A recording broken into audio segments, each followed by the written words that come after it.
ইউসুফ নবী আলাইহিস সালাতু ওয়াস সালাম মায়ের কবর জিয়ারত করে কাঁদতেছিলেন, বিদায় দাও মা, বিদায় দাও, আর বুঝি কোনোদিন দেখা হবে না। তো আমার ভাইয়েরা, আমার বাবারা, ইউসুফ নবী আলাইহিস সালাতু ওয়াস সালাম উনি তো ওনাকে মিশরে নিয়ে গেছেন। মিশরে নেওয়ার পরে আপনারা জানেন জুলাইখা ওনার প্রেমে পড়ার পরে এক পর্যায়ে যাইতে যাইতে জেলখানার ভিতরে ওনার অবস্থাটা এমন হয়ে গেছে যে জেলখানার ভিতরে কেমন জানি ইউসুফ বাদশাহ আর অন্য অন্য আসামি সবাই ওনার প্রজা। আল্লাহু আকবার। তার মানে কি বুঝলেন যারা মুসল্লি? আমি এর থেকে এই মেসেজ দিতে চাই, শুধু একা একা মসজিদে যাবেন, সমাজের মানুষের দিকে খেয়াল করবেন না, তাইলে আপনি সত্যিকারে নবী মুহাম্মাদের উম্মত হতে পারেন নাই। নবীদের চরিত্র ডানে বামে যারা থাকবে তাদের সাথে ভালো সম্পর্ক গইরা উঠবে। আপনি বাজারের মুসলমান মুসল্লি ব্যবসায়ী, আপনার ডানে বামের ব্যবসায়ীদের সাথে আপনার সুসম্পর্ক থাকবে, সুখে দুঃখে তাদের পাশে থাকবেন। কি বলেন, ঠিক নেই? তো যাই হোক, ইউসুফ নবী আলাইহিস সালাতু ওয়াস সালামের কাছে যায় কয়, হুজুর দোয়া করেন। এ যায় পানি পড়া না, এ যায় হুজুর আমার পেটে ব্যথা করে, আমারে ফু দিয়ে দেন। ইউসুফ আলাইহিস সালামের এমন একটা অবস্থা, আল্লাহ রাস্তা খুলে দিছে। এখন দেখি ইউসুফ আলাইহিস সালাম অনেক পারদর্শী, দুইটা ফাজিল ছেলে বাদশার দরবারে চাকরি করতো। ওরা যায়া ওখানে স্বপ্নের তাবির জিজ্ঞেস করে, ওই যে প্রথম দিন বলছিলাম যে স্বপ্ন সবার কাছে বলা যায় না, স্বপ্ন যখন মানুষ দেখে, মুসলিম শরীফের হাদিসের মধ্যে আসছে স্বপ্নগুলো ঝুলানো অবস্থায়, লটকানো অবস্থায় থাকে। মন্তব্য ব্যাখ্যা যেমন হয়, বলে স্বপ্ন তেমনি ফইলা যায়। এজন্যে বলছি স্বপ্ন সবার কাছে বলা যায় না, আর বলার দরকারও পড়ে না। আস্থা ভরসা যার কাছে আছে তার কাছে স্বপ্নের কথা বলবেন। বানায়া সানায়া এদিক সেদিক কইরা বাড়ায়া কমায়া স্বপ্নের কথা বলবেন না, ঝামেলা আছে। কি ঝামেলা দেখেন এই জায়গায়। ইউসুফ আলাইহিস সালামের কাছে যায় একজন কয়, আমি দেখি মদ, আমি আঙ্গুর নিগড়াই, আঙ্গুরের রস নিগড়াই। আচ্ছা। আর একজনে কয়, হুজুর আপনি খুব ভালো দেখতে আছি, খুব ভালো মানুষ, আপনি কালকে আমার বেকালে গায়ে ফু দিছেন, আমার পেটে ব্যথা ভালো হয়ে গেছে গা। আচ্ছা, তাহলে কি চাই এখন? কয়, হুজুর আমিও একটা স্বপ্নে দেখছি। কি স্বপ্ন? আমি রুটির ব্যবসা করি। আমি রুটির ব্যবসা করি, কিন্তু পাখিগুলো আমার মাথার তন রুটি খায়ালায়। তো হুজুর আমি কি দেখলাম, ব্যবসায় লস হইব? ইউসুফ নবী আলাইহিস সালাম তাদেরকে তখন নসিহত করা শুরু করলেন বিভিন্ন পর্যায়ে। কথা বলার এক পর্যায়ে উনি তাবির করলেন, এই তুই মুক্তি পাবি 3 দিনের মাথায়, তুই বাদশার দরবারে মদ পরিবেশনের চাকরি পাবি। আর আমি হুজুর আমার যে রুটি খেয়ালায় পাখিতে, আমি কয় 3 দিন পরে তুই ওইখান থেকে বের হবি, কিন্তু তোরে শুলে চড়াইবে, শুলে চড়ায়া তোরে ঝুলাইয়া রাখবে, তোর মাথার মগজ পাখিরা ঠুকরায়া ঠুকরায়া খাবে। স্বপ্ন তাবির তোর একজনেরও মন মতো হয় নাই। মদ পরিবেশন করবে, চাকরিটা ভালো না, যদি একটা ডিসি অফিসে ভালো চাকরি হইতে কি কন না, ইত্যাদি ইত্যাদি ইত্যাদি। এখন এই দুইজনই যাইয়ে কয়, হুজুর আসলে আপনার কাছে যা বলছি এ আসলে দেখি নাই, এমনি বানাইয়ে কল্পিত কথা বলছি, আর স্বপ্নে দেখি নাই। নাউজুবিল্লাহ বলেন। ইউসুফ আলাইহিস সালাম রাগ হয়ে গেছে, ফাজিল কোথাকার, কে বলছে তোমাকে কল্পিত কথা বলবার জন্য? কেন তোমরা ফাজলামি করছো? না হুজুর মাফ করে দেন, হুজুর মাফ করে দেন, রাগ হইয়েন না। কল্পনা করে করে স্বপ্ন বানায়া এই স্বপ্নের কথা কেন বলছ? কয় না হুজুর বলছি এমনিতেই, আপনি মনে কিছু কইরেন না, হুজুর আসলে এইভাবে দেখি নাই। ইউসুফ আলাইহিস সালাম কয়, ফাজলামি করছো যখন কাম হয়ে গেছে। উদিয়াল আমরুল্লাযী ফীহি তাফতিয়ান। আরো জোরে বলেন আল্লাহু আকবার। ইউসুফ আলাইহিস সালাম কয়, ফাজলামি করে যখন বলছো আর কোনো সুযোগ নাই, এখন আমি তাবির যা করছি এমনি করি, কিন্তু তুঙ্গ হবে। দুদু আগে কি মনে ছিল না কেন শয়তানি করে দুষ্টুমি করে এমন এমন করে বলছো? যখন বইলাই ফেলছো, যেমনি বলছি তোমাকে শুলে চড়ানো হবে, এমনি এমনি করে পাখিরা তোমার মাথার মগজ খাবে। নাউজুবিল্লাহ বলেন। আমি যা তাবির করছি, ফাইজলামি করে সত্যটা কর মিথ্যাটা কও। যেমনি আমি ইউসুফ তাবির করলাম, এমনি এমনি করে 3 দিন পরে 3 জনের সামনে ঘটবে। কল্পনা কইরা কাও আর মস্কারি কইরা কাও, যেমনি কাও বলছো তো কাম হয়ে গেছে। তাহলে এইরকম কাজ আমরা করব না ইনশাআল্লাহ বলেন। ইনশাআল্লাহ, ইনশাআল্লাহ, নারায়ে তাকবীর। আল্লাহ তৌফিক দেন, আমিন। ইউসুফ নবী আলাইহিস সালাতু ওয়াস সালাম এইবার মিশরে যখন ওনাকে জেলখানা থেকে মুক্ত করা হইল, ইউসুফ নবী আলাইহিস সালাতু ওয়াস সালাম এক পর্যায়ে মুক্তি পাইলেন। ইউসুফ আলাইহিস সালাতু ওয়াস সালাম ওনার ভাইরা এক পর্যায়ে যখন দুর্ভিক্ষ লেগে গেছে, ত্রাণ আনার জন্য ওনার বাবার পরামর্শ নিয়ে মিশরে রওনা করছে, মিশরে গেছে। তো যাই হোক, মিশরে যাওয়ার পরে এক পর্যায়ে ওনার ভাইরা কয়েকবার আসা যাওয়ার পরে ওনার ভাইরা জিজ্ঞেস করে, তাইলে তুমি কে সেই ইউসুফ যারে কুয়ার ভিতরে ফেলছি? বলে হ্যাঁ আমি ইউসুফ, আর যে ছোটটারে আটকায় রাখছিলাম এইটা হইল আমার ভাই। তখন ভাইরা কম্পিত ছিল।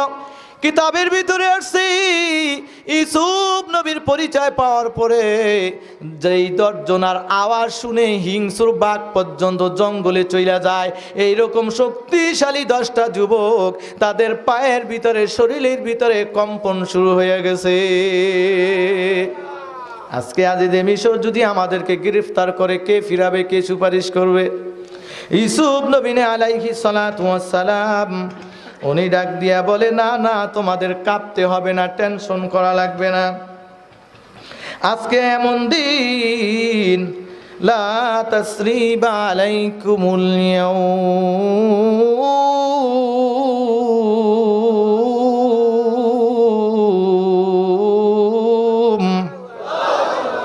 ইয়াগফিরুল্লাহু লাকুম।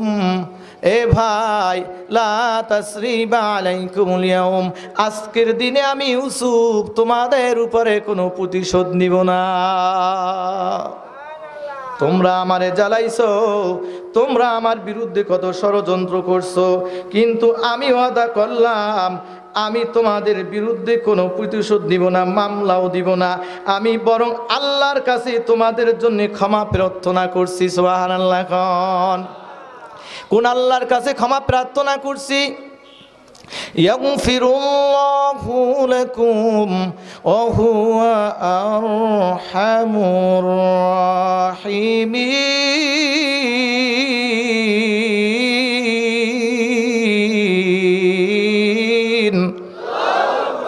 যে আল্লাহ রহমান রহিম, যে আল্লাহ দয়ার সাগর, ওই দয়াশীল আল্লাহর কাছে তোমাদের ভুল ত্রুটির জন্য আমি ক্ষমা চাচ্ছি। লা তাসরিবা আলাইকুমুল ইয়াউমা, আজকের দিনে তোমাদের বিরুদ্ধে সুযোগ থাকার পরেও আমি ইউসুফ কোনো ব্যবস্থা নেব না।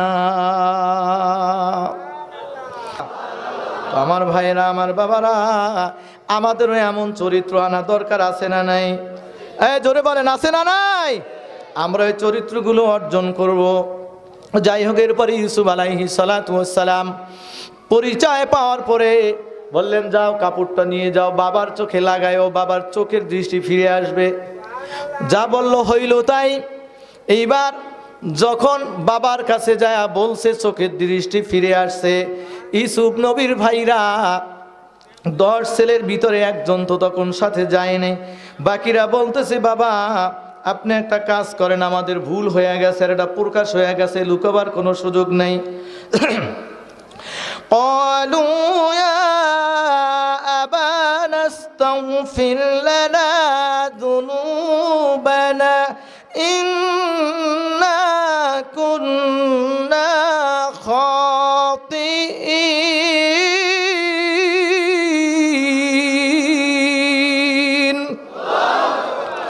এ বাবা, আমরা ভুলের ভিতরে ছিলাম, আপনি আমাদেরকে মাফ করে দেন, আর আল্লাহ তাআলার কাছে আমাদের মাফের জন্য সুপারিশ করেন। আমরা যেই গুনাহ করছি এই গুনার জন্য আপনি ইস্তেগফার করেন, আল্লাহর কাছে সুপারিশ করেন, আল্লাহ তাআলা জানি আমাদের ভুল ত্রুটি মাফ করে দেয়। আইয়ুব আলাইহিস সালাম কি জবাব দিলেন? ও ছেলেরা, শান্ত হও, তোমরা যে আবেদন করছো আল্লাহর কাছে তোমাদের জন্য গুনার ক্ষমার জন্য সুপারিশ করব। ক্বালা সাউফা আস্তাগফিরু লাকুম রাব্বি ইন্নাহু হুয়াল গফুরুর রহিম।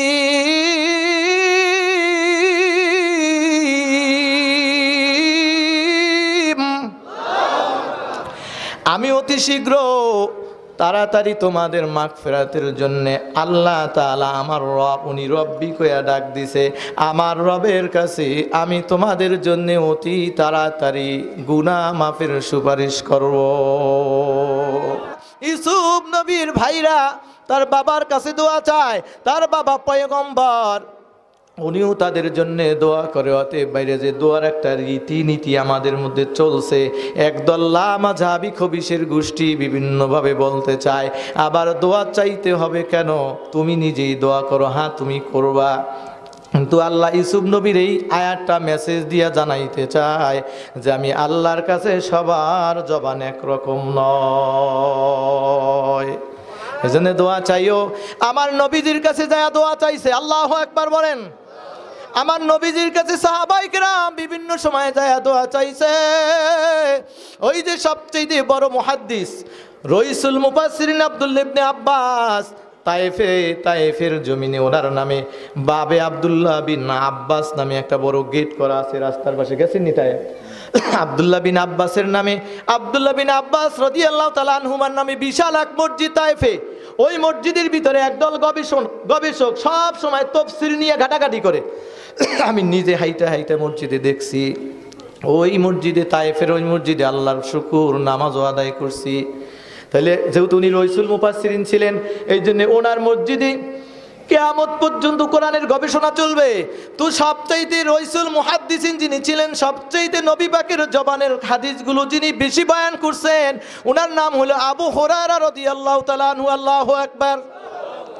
হযরতে আবু হুরায়রা রাদিয়াল্লাহু তাআলা আনহু মার কাছে গেছে, মা তাকে মায়ের দিছে।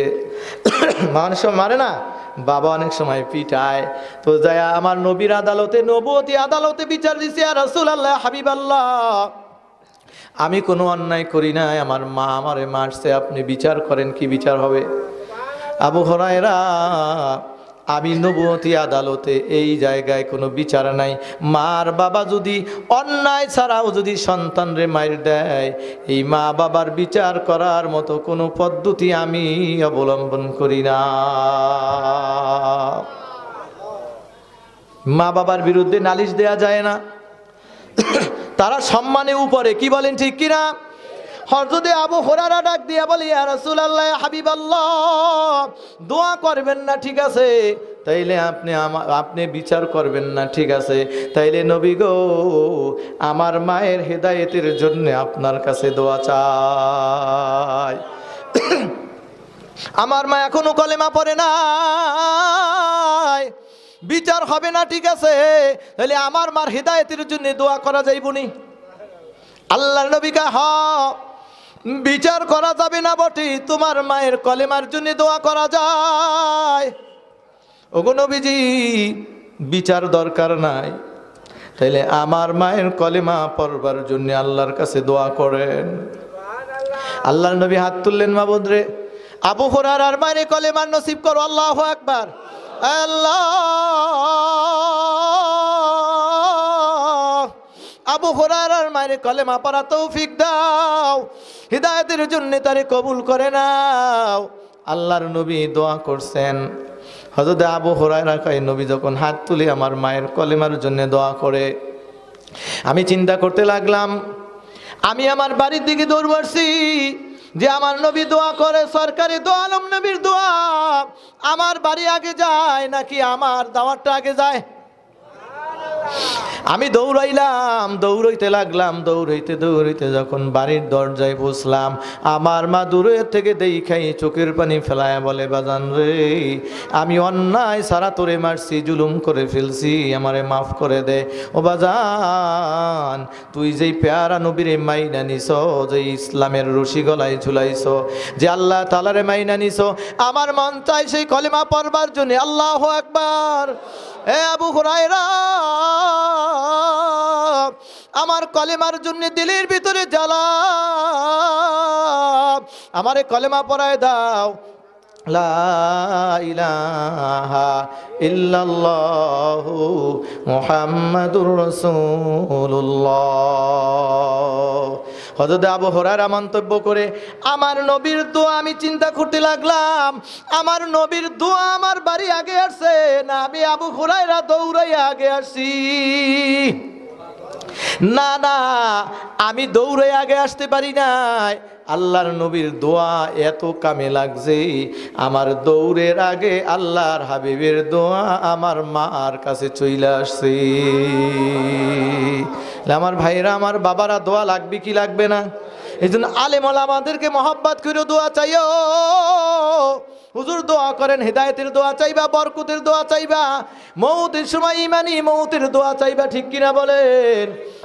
এ আমার ভাইরা, আমার নবী আলাইহিস সালাম একদিন সাহাবায়ে কিরামদের সামনে বসা, হযরতে আবু হুরায়রা ওই মজলিসের ভিতরে বসা।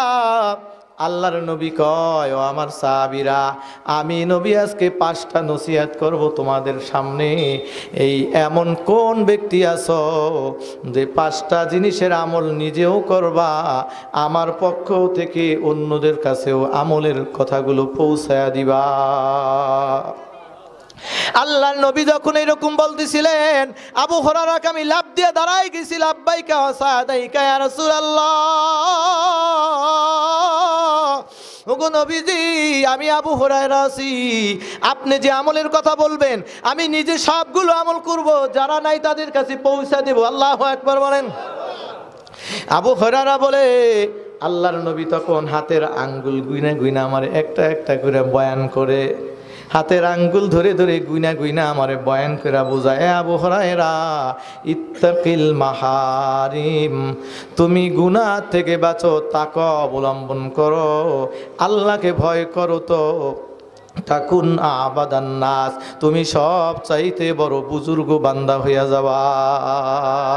আরো জোরে বলেন সুবহানাল্লাহ। তাহলে আমরা তো সবাই বুজুর্গ হইতে চাই।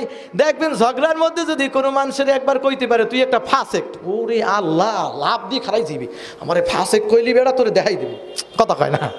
হ্যাঁ জোরে বলেন ঠিক কিনা? ফাসেক কওয়া যায় না ঝগড়ার মধ্যে, যদিও ফাসেকের কাম করে কিন্তু কওয়া যায় না, তাহলে খবর আছে। উল্টা পাল্টা কিছু কওয়া যায় না। মুনাফিক যদিও নিফাকি কাম করে, কিন্তু মুনাফিক কইলে খেপে জম্মের খাবা, কথা কয় না? অথচ মুনাফিকি মিথ্যা কথা কয়, উল্টা পাল্টা করে, মুনাফিকের আলামতগুলো পাওয়া যায়, তারপরও মুনাফিক কইলে যার পর নাই খেইপা যায়। তো আমরা সবাই বুজুর্গ হইতে চাই। বুজুর্গ হওয়ার জন্য সরকারে দো আলম নবী বলে, বুজুর্গ হইতে চাও তো সহজ কাম করো, ইত্তাকিল মাহারিমা তাকুন আবাদান নাস, তাকওয়া অর্জন করো, গুনাহ ছাইরা দাও, তো গুনাহ ছাড়লে আল্লাহ তাআলার কাছে বড় বুজুর্গ হইতে পারবা। আজকে মানুষ গুনাহ করে, ইবাদতও করে, গুনাহও করে, এই জন্য মানুষ আল্লাহর কাছে দামি হইতে পারে না, আল্লাহর কাছে বড় প্রিয় মানুষ। নবী আলাইহিস সালাম বলে, আখলিস দীনাক, তুমি দিনের অল্প আমল করো, সঠিকভাবে করো, অল্প আমল নাজাতের জন্য যথেষ্ট হবে। কি বলেন ঠিক নেই? কয় তাকওয়া অর্জন করে অল্প আমল করো, আল্লাহ তাআলাকে ভয় করো, অল্প আমলে আল্লাহর জান্নাত পর্যন্ত তোমারে পৌঁছায়া দিবে। আল্লাহু আকবার, নারায়ে তাকবীর।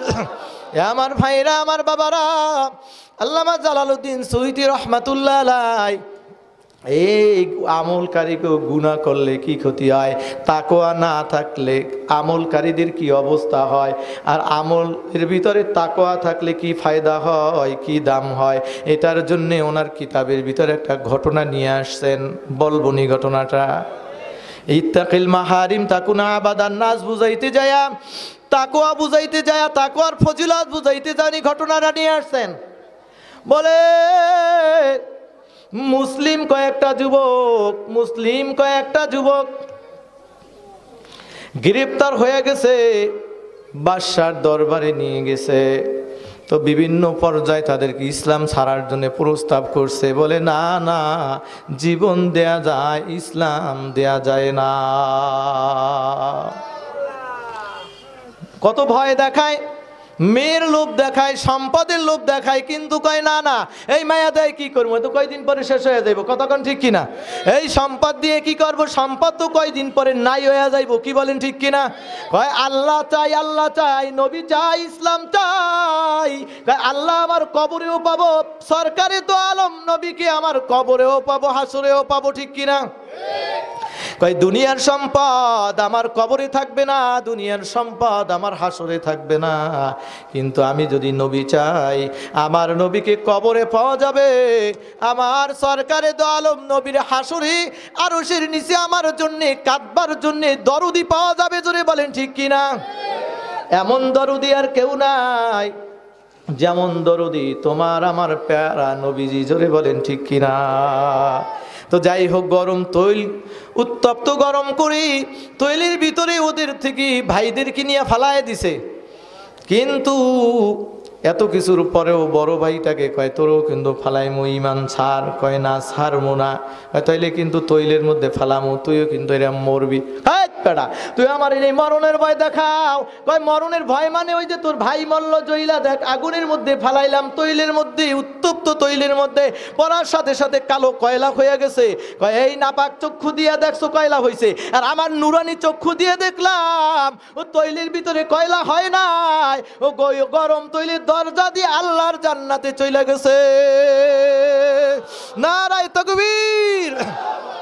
ভাই তোর চক্ষু না পাক, তোর জবানটা না পাক, তোর কলবটা না পাক। জোরে বলেন ঠিক কিনা। ভাই আমার নুরানি চক্ষু দিয়ে আমি দেখতেছিলাম, আমার আল্লাহ কোরআনে বয়ানকারী সূরা বাকারার মধ্যে আমার আল্লাহ কয় সাবধান, যারা আমার জন্য জীবন দেয়, যারা আমার সরকারে দো আলম নবীর জন্য যারা জীবন দেয়, খবরদার তোমরা তাকে মরা কইও না। ولا تقولوا لمن يقتل في سبيل الله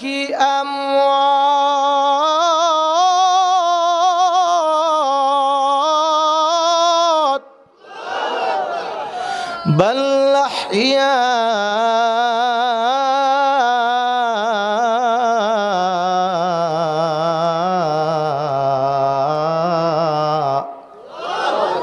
আল্লাহ কয় যারা আমার নবীর জন্য জীবন দেয়, আমার জন্য দেয়, আমার ইসলামের জন্য দেয়, যারা কোরআনের জন্য দেয়, ওয়ালা তাকুলু, কেউ বলবি না। আল্লাহ সবাই রে কয়, জমার সিগা বহু বচন দিয়া কয়, কেউ বলবি না। ওয়ালা তাকুলু লিমান ইউকতালু ফি সাবিলিল্লাহি আমওয়াত, দিনের রাস্তায়, আল্লাহর রাস্তায় যারা জীবন দেয় তাদের মরা কইস না রে। তোরা মরা বললেও ও নবী আপনারে জানাই দিলাম, বাল আহইয়া, আমি আল্লাহর কাছে তারা জীবিত। নারায়ে তাকবীর। তো ওই ভাই ডাক দিয়া বলে, এই বাদশা তোর চক্ষু না পাক, এই নাপাক চক্ষু দিয়া তৈলের দিকে তাকাইলে তো কয়লাই দেখবি, আমার চক্ষু দিয়া তাকাইয়া দেখলাম তো তৈলের ভিতরে কয়লা হয় না, আল্লাহর জান্নাতের মেহমান হইছে। তো একজন পাশের তে বাদশারে বুঝায়, বাদশা কয় দেখো কেমন আবোল তাবোল কয়, আবোল তাবোল কয়, এটারে নিয়ে ঠিক করণ লাগবে। তো ডাক্তারে ডাক দিয়া কয়, ডাক্তার এইটা আবোল তাবোল কয়, এটার নিয়ে চিকিৎসা করো, চিকিৎসা করো। এইটা চিকিৎসা যদি না হয় তাইলে তো আবল তাবল কথাই বলবে। দেখবেন পশ্চিমা লাল চামড়ার গোষ্ঠী সহ যারা তাদের অনুসারীর দল, তারা মোল্লা মৌলবী গো এরকম অনেক সময় আবল তাবল কথা কয়। কথা কয় না? কয় মোল্লায় আবল তাবল কয়। মোল্লা তো আবল তাবল কয় না, মোল্লা সত্যটাই কয়। কথা বলেন ঠিক কিনা? মোল্লা তো আবল তাবল কয় না, মোল্লা তো জান্নাতের রাস্তার কথাটাই কয়। জোরে বলেন ঠিক কিনা? তো গাইডারে নিয়ে রুমের ভিতরে রাখো, নাজ নেয়ামতের মধ্যে রাখো, সুন্দরী নারী দিয়ে মন্ডারে ফ্রি করো। যখন ঠিক হয়ে যাবে, নারী ছোঁয়ায় যখন ঠিক হবে, তখন এইটারে ঠিক করা যাবে, ইসলামের বিরুদ্ধে কামে লাগানো যাবে। তো যাই হোক, নিয়ে চিকিৎসা দিয়া ডাক্তার লাগাইছে আর সুন্দরী নারী লাগাই দিছে একটা সুন্দরী মেয়েরে। বলে এই যুবকটারে তোমার ভাও করাই লাগবে, গুনাহ করানি লাগবে, কারণ ও যতদিন পর্যন্ত গুনাহ না করবে ততদিন পর্যন্ত গরম তৈলের ভিতরে কয়লার বডি দেখবে না। ও যতদিন পর্যন্ত গুনাহ না করবে, তাকওয়া থাকবে, আল্লাহওয়ালা থাকবে, ততদিন পর্যন্ত গরম তৈলের ভিতর দিয়া জান্নাতের দরজা দেখতে থাকবে। আল্লাহু আকবার। এলেগা ওর চোখের উপরে গুনার কালি মাখা লাগবে, ওর কলবের নূর দূর করা লাগবে, ওরে গুনাহগার বানান লাগবে। মেয়েটারে ট্রেনিং দিয়া, প্রশিক্ষণ দিয়া বিভিন্নভাবে লাগায় দিছে। আল্লাহর বান্দা সুন্দর এক জায়গার মধ্যে, এক আবাস মহলের ভিতরে তাকে রাখছে। ডাক্তার রেডি, তার কি লাগবে, খাবার রেডি, তার কি লাগবে, সুন্দরী মেয়ে তার খাদেমা রেডি, তার কি লাগবে। তো সুন্দরী মেয়েরে বলছে দিনে রাত্রে সব সময় তুমি সাইজা তার মনকে আকৃষ্ট করার চেষ্টা করবা। কয় টেনশন কইরেন না, জীবনে কত পুরুষ আমি ভাও করে ফেলছি অল্প সময়ের মধ্যে। এইবার দরজা বন্ধ করে দিছে, কয় রুমের মধ্যে কেউ থাকবে না, তাইলে শরমে হয়তো তোমার দিকে তাকাবে না, সব মানুষ বের হয়ে যাবে, শুধু সুন্দরী ভালো ভালো খাবার থাকবে আর তুমি থাকবা। দরজা তালা দিয়ে দিছে, ভালো ভালো খাবার ওখানে পৌঁছে। আর ওই মেয়েটা নিজেকে সুন্দর করে সাজায়া কাছে যায়, বিভিন্নভাবে কাছে টানতে চায়। দেখে যুবকরে যত টানতে চায়, যুবক যায় নামাজ আরো বুকে জড়াইতে চায়। যুবক নামাজে দাঁড়ায় কান্দে, মালিক তুমি আমারে আটকায় দিস, আমারে মুক্ত করে দাও। আল্লাহ আমার ভাইরা তোমার জান্নাতের দরজায় ঢুইকা দৌড় মারলো, আমার বুঝি তোমার ভালো লাগে না, আমারে বুঝি তোমার পছন্দ হয় না, ওই জান্নাতের দরজার কি আমার সৌভাগ্য হবে না? আল্লাহ ভাইদের মতো জান্নাতের দরজা আমারে কবুল করো। আল্লাহু আকবার। আল্লাহ নাপাক দুনিয়ার মধ্যে থাকতে মন চায় না, তুমি দয়া মায়া করে আমারে ভাইদের রাস্তা দেখায় দাও, আমার এই জায়গা থেকে মুক্ত করে দাও। এইরকম করে করে বিভিন্নভাবে দোয়া করে নামাজের সিজদায় যায় কান্দে। ওই মেয়েটা নিয়ে খাবার দেয়, খাবার খায় না, খাবার খায় না। গভীর রাত্রে যায় পিঠে হাত বুলায় দিছে, রে যুবক দরজা তালা মারা আটকানো, কেউ নাই, কেউ নাই, তুমি আর আমি, আমার দিকে তাকায়া দেখো, আমার দিকে তাকায়া দেখো, আমি কেমন সুন্দর, আমার চেহারা দেখলে তোমার মন জুড়ায়া যাবে, আমার ছোঁয়া পাইলে তোমার অশান্ত মন ভালো হয়ে যাবে। বলে কে তুমি বলছো? আর কেউ নাই, আমরা দুইজন। কয় হ্যাঁ, তুমি বিশ্বাস করো, তাকায়া দেখো। এ রমণী আমার তাকানোর প্রয়োজন নাই, যদি কমও থাকে তাও তো তিনজন। আল্লাহু আকবার বলেন না, বিশ্বাস করো বলছি, আমরা দুইজন সারা রুমের মধ্যে কেউ নাই। আল্লাহর বান্দি, আল্লাহ সম্পর্কে তোমার ধারণা নাই, তুমি আর আমি থাকলেও আমার আল্লাহ আমার দিকে তাকায়া রইছে। আমার আল্লাহ 3 নম্বর পারা সূরা বাকারা তিলকার রুসুল, এই পারার প্রথম পৃষ্ঠায় জানায়া দেয়, এ রমণী এই রুমের মধ্যে তোরা দুইজন না, আমার ঘুম নাই, আমার জিমানিও নাই। লা তাখুযুহু সিনাতুন ওয়ালা নাওম।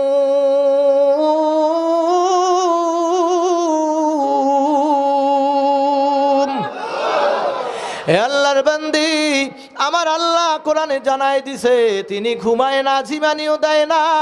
রুমের ভিতরে তুমি আর আমি যা করি আমাদের গতিবিধি আল্লাহ তাআলা পর্যবেক্ষণ করছেন, আল্লাহ তাআলার কুদরতি চোখ দ্বারা সব দেখছেন। অতএব আমার যা যা দেখার অনুমোদন আছে এই চক্ষু দিয়া তোমারে দেখার অনুমতি নাই। খাবার খাও, সুন্দর সুন্দর খাবার, না তোমার খাবারের দরকার নাই। যেই রব্বি কারিম আমারে দেখে উনি খাবারের ব্যবস্থা করবে। আল্লাহু আকবার।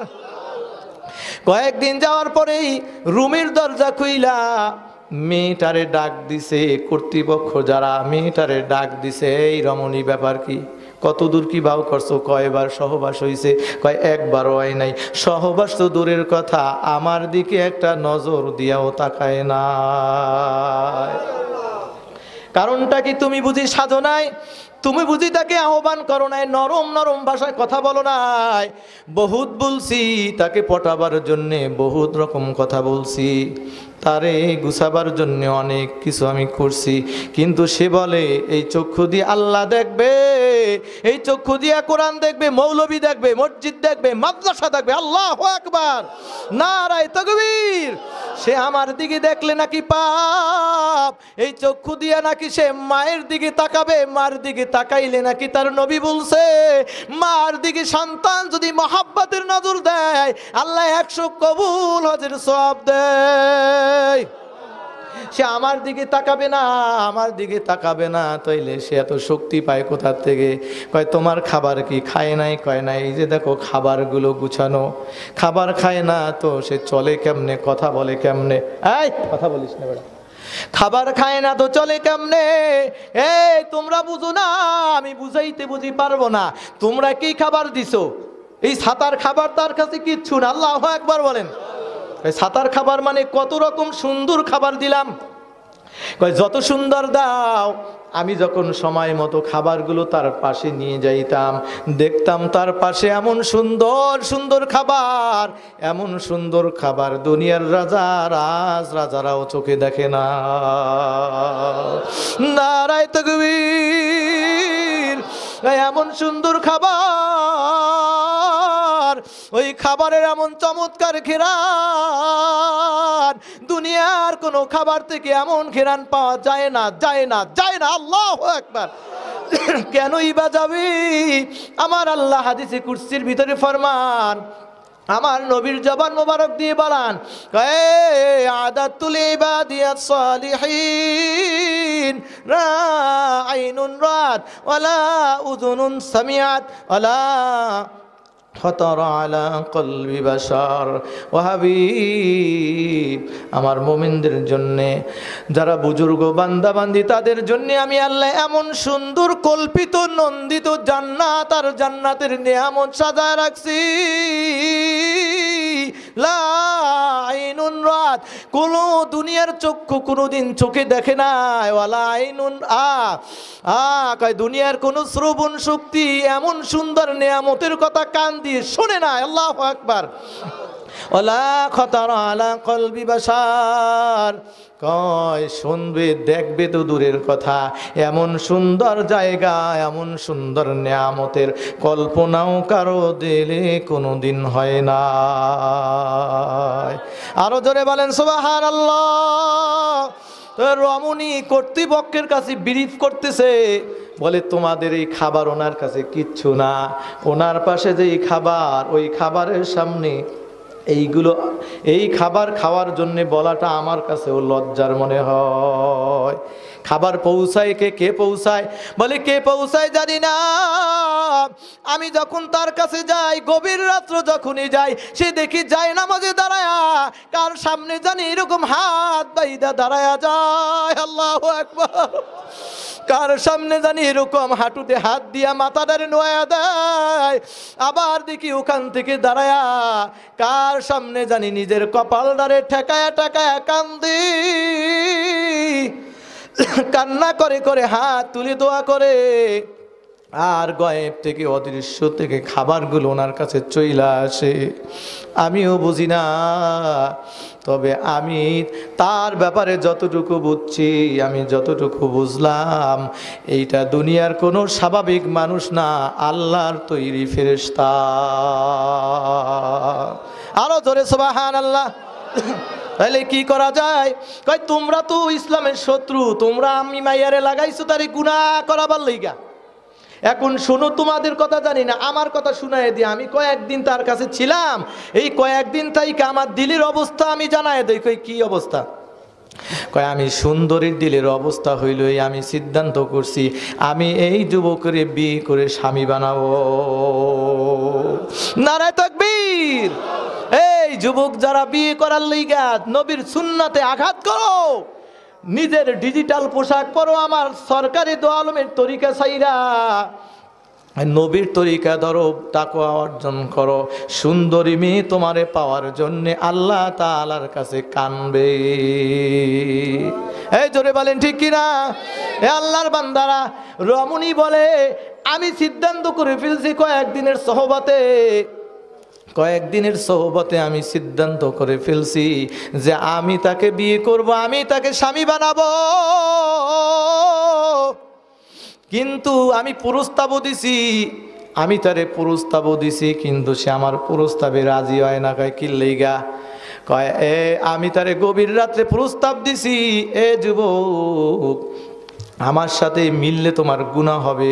ঠিক আছে বুঝলাম, তাইলে তুমি আমারে বিয়ে করে বউ বানায় নাও, বউ বানাইলেই তো তুমি আমারে বৈধভাবে ব্যবহার করতে পারবা। সে বলছে মুসলমানের বিয়ে এমন সোজা না, মুসলমানের বিয়ে একা একা হয় না, মুসলমানের বিয়া কাগজে লেখলেই হয় না, মুসলমানের বিয়ার জন্য সাক্ষীর প্রয়োজন। আরো জোরে বলেন ঠিক কিনা? মুসলমানের বিয়া তো সোজা না। স্বামীর ডিপোজ দিয়া চট্টগ্রাম যায় রুম ভাড়া কইরা কয় আমরা স্বামী আর স্ত্রী। এই নাউজুবিল্লাহ, পিছনওয়ালারা পরের দিন কইব মুসলমানের বিয়ে এমন সোজা না, সে সাফ জানায় দিছে সে আমারে বিয়েও করবে না। তো যাই হোক আমার সিদ্ধান্ত আমি জানাইলাম।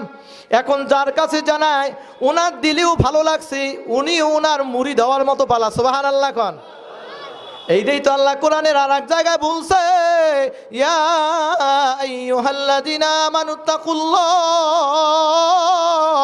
তাকওয়া অর্জন করো, আমারে ভয় করো। তাকওয়া কেমনে আসবে? আল্লাহ নিজেই কুনু মাস সাদিকিন, আল্লাহ ওয়ালার সোহবতে গেলে তাকওয়া হবে। জোরে বলেন ঠিক কিনা? এই জন্যই তো তবলিগের ময়দান দরকার, টঙ্গীর ময়দান দরকার, এই জন্য সারসিনার ময়দান দরকার, এই জন্যই তো জনপুরীদের খানকা দরকার, এই জন্যই তো এই মাসের শেষের দিকে চরমনার ময়দানে যাওয়া দরকার। জোরে বলেন ঠিক কিনা? আরো জোরে বলেন ঠিক কিনা? কারণ আল্লাহ যে কইছে কুনু মাস সাদিকিন, ওই যে তাকওয়া বুজুর্গওয়ালা বান্দার সোহবতে মেয়েটা কয়েকদিন থাইকেই ভালো হয়ে গেছে। কি বলেন ঠিক কিনা? আল্লাহ কয় তোমরাও ভালো হইবা, যাদের ভিতরে তাকওয়া আছে, যারা আমল করে তাদের কাছে যাও। এই জন্যই টঙ্গীর ময়দান, সারসিনার ময়দান আর চরমনার ময়দান আমাদের লাগবে। জোরে বলেন ঠিক কিনা? কি লাগবে? লাগবে। আল্লাহর বান্দারা, চরমনার ময়দান এই মাসের 28, 29 ফেব্রুয়ারি এবং 1 মার্চ চরমনার ফাল্গুনের মাহফিল যাওয়ার প্রয়োজন আসেনি? আসেনি? কাফেলা যাবে, 3 দিনের জন্য যাব। কে কে তৈয়ার? নারায়ে তাকবীর, নারায়ে তাকবীর, আলহামদুলিল্লাহ। হাত নামাই। আল্লাহর বান্দারা, এইবার কর্তৃপক্ষ যিনি ব্যক্তি ছিলেন উনি মেয়েটারে কয় চুপ কর, চুপ কর, চুপ কর। এমন কথা দেয়ালেরও কান আছে, এমন কথা যদি আমরা এখানে বসে মন্তব্য করি তাইলে কেমনে জানি বাদশার গোয়েন্দারা শুনে ফেলবে, তখন উড়ে মারার আগে তোরে তৈলের মধ্যে দিব, আমারে আগে জ্বালাইব। তাহলে কি করা যায়? যাই হোক, জীবন যাবে, যুবক করে ছাড়া যাবে না। এমন ভালো, এমন চরিত্র সুন্দর, এমন তাকওয়ালা যুবকের স্ত্রী যদি হইতে পারি, আমি নিজেকে নিজে ধন্য মনে করব। আল্লাহু আকবার বলেন। তাইলে একটা কাজ কর, যুবকটার কাছে যায় পরামর্শ করি, কই চলো তাইলে তাড়াতাড়ি যাই। এবার যুবকের কাছে যায় পরামর্শ করে, যুবক মেয়েটা তো পাঠাইছিলাম তোমারে ভাও করার লইগা, কিন্তু তোমারে ভাও তো করতে পারে নাই, তোমার আদর্শ দিয়া সুন্দরী মেয়েটারে তুমি ভাও করে ফেলছো। সুবহানাল্লাহ, জোরে বলেন মিয়া। শুধু মেয়েটা না, আমার দিলের ভিতরেও তোমার জন্য মায়া লাগছে। তবে শোনো, এই জায়গায় আর বেশি দিন থাকা যাবে না, বেশি সময় থাকা যাবে না। চলো চলো, জালেম বাদশার এরিয়ার বাইরে আমরা চলে যাই। তাহলে বিয়ে করতে কি লাগবে বলো? বিয়ে করা লাগবে। আমিও চাই মেয়েটারে তুমি বিয়ে করো। ওই যুবক ডাক দিয়া বলে, এখনো দুইজন সাক্ষী এখনো পুরা হয় নাই, কারণ একটা মেয়ে একটা পুরুষ এতে হবে না।